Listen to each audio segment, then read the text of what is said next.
Chers auditeurs, je vous espère en bonne santé. Aujourd'hui, nous vous proposons une histoire issue de la culture africaine, une tradition orale transmise de génération en génération. Installez-vous confortablement, détendez-vous et embarquons pour un voyage à travers les péripéties de cette histoire, la fin de l'effroyable crocodile Kandu. Autrefois, un effroyable crocodile nommé Kandu vivait dans le grand fleuve. Il était si fort et si puissant que nul ne l'égalait, pas même le lion Samba qui lui céda de son plein gré le règne sur les animaux.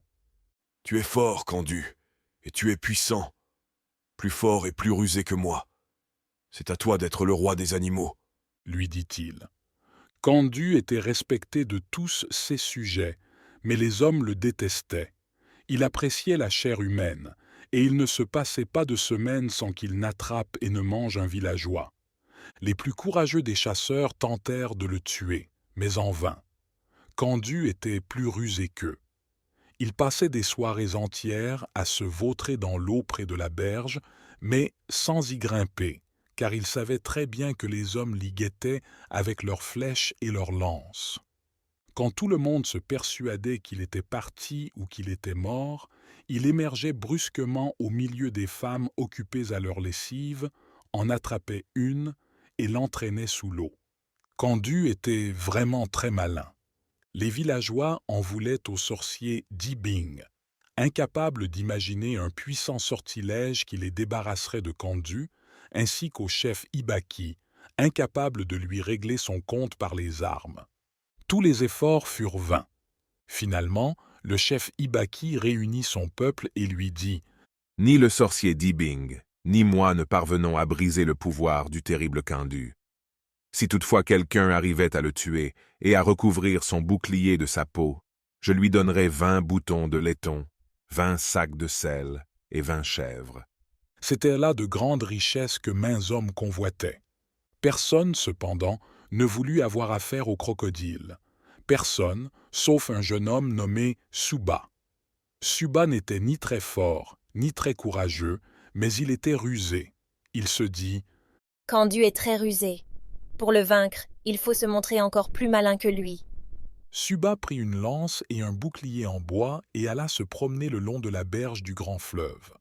Quand les gens lui demandaient pourquoi il se promenait ainsi, il répondait « Je m'en vais chasser le crocodile Kandu. » Et quand il lui demandait pourquoi son bouclier n'était pas tendu d'une peau de bœuf comme celui des autres chasseurs, il se contentait de sourire.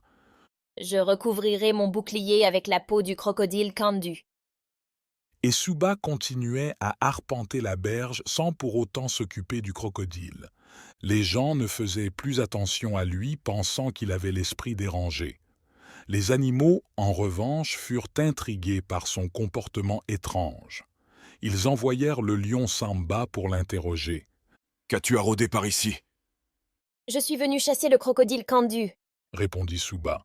« Et quand penses-tu le faire ?»« Bientôt, à la pleine lune. » Quand le crocodile connut la nouvelle, il en rit.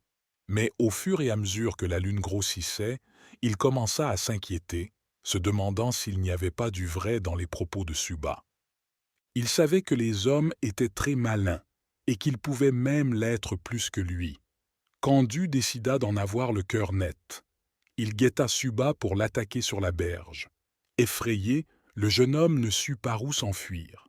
Il joua alors le tout pour le tout. « L'heure n'est pas encore venue, crocodile Kandu. La lune ne sera pleine que la nuit prochaine. » »« Et qu'arrivera-t-il la nuit prochaine ?»« Ta faim, crocodile Kandu. » »« Tu as peut-être la prétention de me tuer ?» hurla Kandu. « Je voudrais bien, mais je ne suis pas assez fort pour cela. » répondit Suba. « Tes ennemis, cependant, viendront à mon aide. » Le crocodile s'étonna. « De quels ennemis parles-tu ?»« Des autres animaux. » Rit Suba. « Du lion Samba, de l'éléphant Goro et de tous les autres. Tu crois qu'ils t'obéissent parce qu'ils t'admirent. En réalité, ils te craignent, et comme la peur côtoie la haine, demain, ce sera la fin de ton règne. » Le crocodile se fâcha terriblement. « Mais moi, je ne les crains pas, je vais leur montrer. » cria-t-il en se hâtant d'aller punir ses sujets. Suba le suivit lentement. Quand les animaux comprirent que Candu était venu les attaquer, ils se liguèrent contre lui. L'éléphant Goro lui écrasa la tête comme une noix de coco. Suba dépouilla le crocodile et recouvrit son bouclier en bois de sa peau. Il vendit les boutons en laiton et le sel qu'il reçut du chef et conduisit désormais ses chèvres paître sur les pâturages au bord du grand fleuve. Merci de nous avoir écoutés. Si vous avez apprécié cette histoire, n'oubliez pas d'aimer notre vidéo et de vous abonner à notre chaîne pour nous supporter.